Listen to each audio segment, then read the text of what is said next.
காரக்குழம்பு எப்படி வைக்கிறதுன்னு நம்ம இன்றைக்கி பார்க்கலாம்.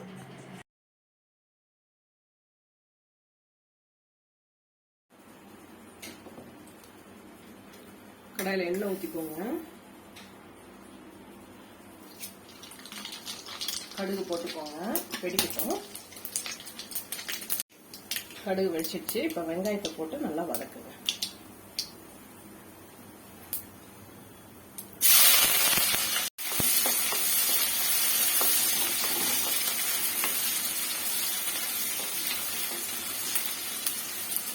மூணு பல் பூண்டு சேர்த்துருக்காங்க.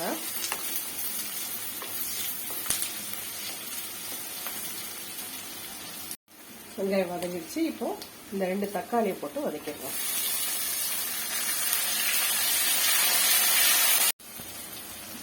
தக்காளி நல்லா வதக்கிடுச்சு. இப்போ காயை சேர்த்துடலாம்.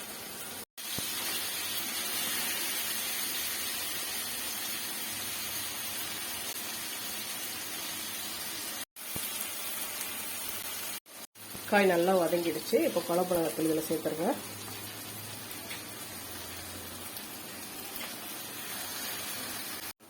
உப்பு சேர்த்துருங்க. புளித்தண்ணி சேர்த்துருங்க. அவ்வளோதான், மூடி வச்சுருங்க. குழம்பு நல்லா கொதிக்கட்டும்.